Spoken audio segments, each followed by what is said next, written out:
When it comes to iconic bass lines in hip-hop, there's a commonly held belief that one line came before all the rest. Now what you hear is not a test, I'm rapping to the beat. And me, the groove, and... But what if I told you another single featuring rap came out 6 months before Rapper's Delight, and it even charted? This is the story of Fatback, King Tim III, and hip-hop's first bass line.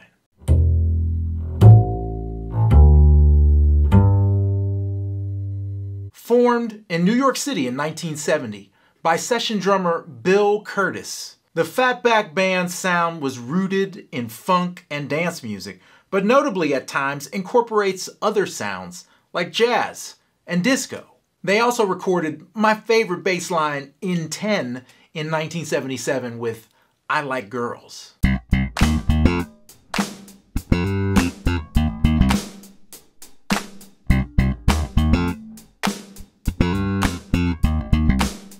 But I digress. Early in 1979, Fatback found an opportunity to jump on a growing subculture coming out of the Bronx, New York.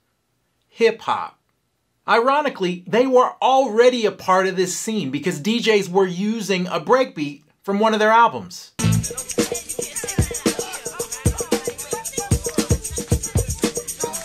Rapping and rap had existed for years prior, but as a youth subculture, it was on the verge of exploding into the mainstream. And Fatback needed a B-side for a song they thought was going to be a huge disco hit called You're My Candy Sweet. You're my candy sweet.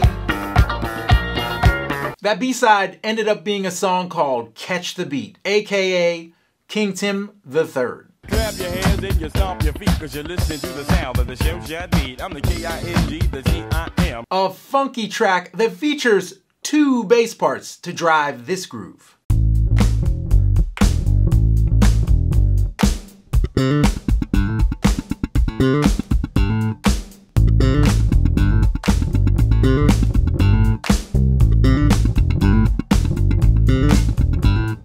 And it works because each part is living in a different sonic area of the song. One part is playing long and low, and the other part is playing what basically sounds like a rhythm guitar part.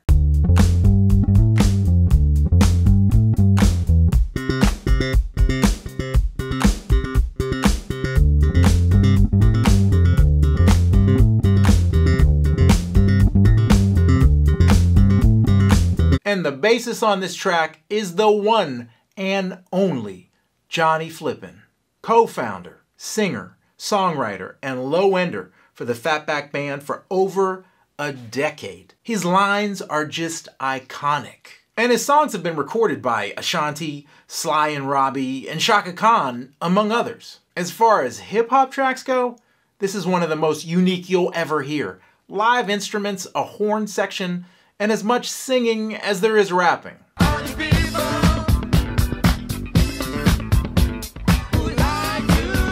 So when the Candy Sweet song stalled at number 67, DJ started to flip over the record and play the B-side. And that song spent 11 weeks on the R&B charts.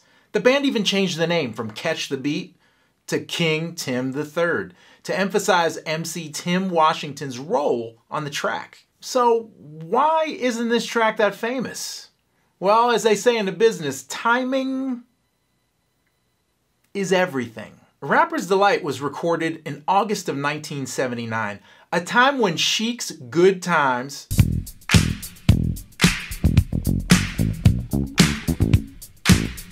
the song they sample was the most popular song on the radio. The Sugarhill Gang production was also fairly minimal with a focus on rhyming and verses. It's a rap record. King Tim III is a funk record by a funk band with rapping on it.